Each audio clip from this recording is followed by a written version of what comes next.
Bismillahirrahmanirrahim. Bismillahirrahmanirrahim. Assalamualaikum warahmatullahi wabarakatuh. Apa kabar semuanya? Semoga saat ini Allah Subhanahu wa taala senantiasa memberkahi dan merahmati kita semuanya. Amin ya rabbal alamin.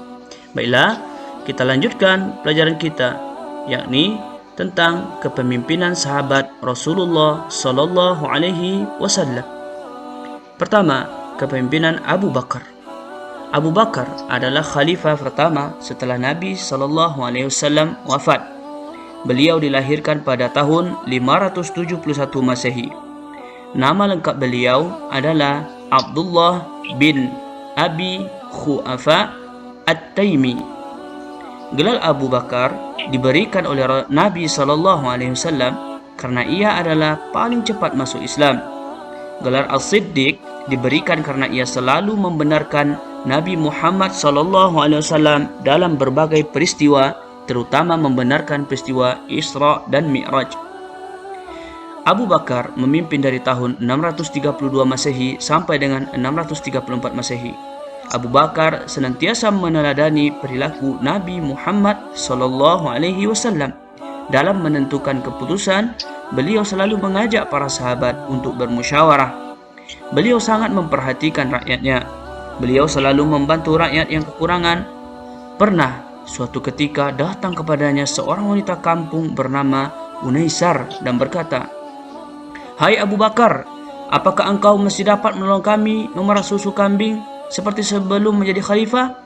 Jawab Abu Bakar, "Insyaallah aku akan tetap bersedia menolong kamu." Meskipun Abu Bakar sudah menjadi pemimpin negara, beliau tidak sombong dan masih mau memerah susu untuk rakyatnya di kampung. Untuk kesejahteraan rakyatnya, beliau mendirikan Baitul Mal, yaitu suatu lembaga yang mengurusi kas dan keuangan negara. Selanjutnya yang kedua, kepemimpinan Umar bin Khattab.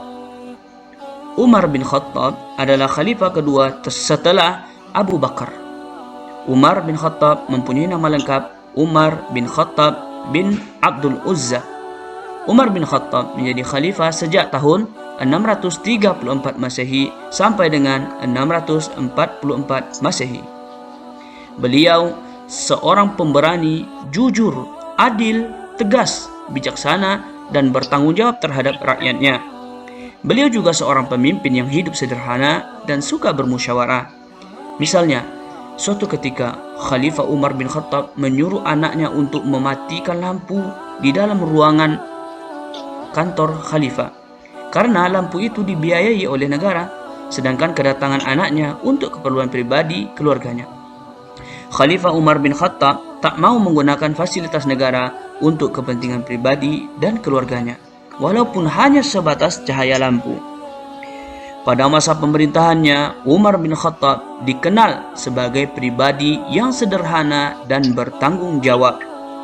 Sebagai contoh sikap tanggung jawab yang diperlihatkan Umar bin Khattab, yaitu pernah suatu saat beliau berkata ketika ia melihat kondisi jalan yang rusak, "Aku akan segera perbaiki jalan itu, sebab aku takut diminta pertanggungjawaban di hadapan Allah Subhanahu wa taala nanti, hanya karena ada seekor unta yang terjungkal." Masih banyak lagi perilaku keteladanan yang patut kita contoh dari pribadi Khalifah Umar bin Khattab. Jasa Khalifah Umar bin Khattab sampai saat ini kita rasakan adalah penetapan kalender Hijriyah atau penetapan tanggal 1 Muharram sebagai tahun baru Hijriyah. Yang ketiga, kepemimpinan Utsman bin Affan. Khalifah Utsman bin Affan memerintah selama 12 tahun atau dari tahun 644 sampai dengan 656 Masehi. Beliau dikenal sebagai orang kaya dan dermawan. Bukti kedermawanan Utsman bin Affan yaitu pada masa pemerintahan Abu Bakar, beliau pernah memberikan gandum yang diangkut dengan 1000 ekor unta untuk membantu kaum miskin yang menderita di musim kering. Juga di masa pemerintahannya, Utsman bin Affan melakukan kodifikasi, menyusun atau membukukan kitab Al-Quran karena beliau khawatir akan terjadi perbedaan Al-Quran. Kemudian beliau membentuk panitia penyusunan Al-Quran yang ketuai oleh Zaid bin Sabit dengan anggotanya Abdullah bin Zubair dan Abdurrahman bin Harith. Panitia tersebut bertugas menyalin ulang ayat-ayat Al-Quran dalam sebuah buku yang disebut Mushaf dan diperbanyak 4 eksemplar. 1 buah disimpan di Madinah yang disebut Mushaf Al-Imam atau Mushaf Utsmani. 4 buah lainnya dikirim ke Mekah, Suriah, Basra, dan Kufah. Di samping itu, beliau juga merenovasi Masjid Nabawi di kota Madinah dengan cara memperluas dan memperindah bentuknya. Keempat, kepemimpinan Ali bin Abi Thalib. Ali bin Abi Thalib adalah salah seorang Khulafaur Rasyidin yang terakhir. Ali merupakan anak dari paman Rasulullah SAW, yaitu Abu Thalib, yang selalu membela dakwah Nabi Muhammad SAW.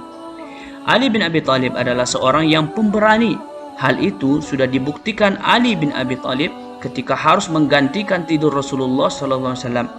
Padahal di luar rumah, pemuda-pemuda Quraisy ingin menyakiti Rasulullah SAW yang akan pergi hijrah. Masa pemerintahan Ali kurang lebih selama 5 tahun, 656 sampai 661 Masehi. Selain pemberani, Ali bin Abi Thalib juga seorang pemimpin yang peduli terhadap pendidikan.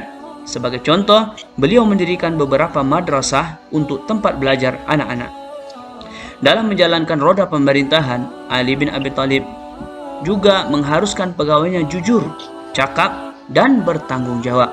Beliau juga memajukan bidang ilmu bahasa serta mengembangkan bidang pembangunan, terutama di kota Kufah sebagai pusat ilmu tafsir, ilmu hadis, ilmu nahwu, dan ilmu pengetahuan lainnya.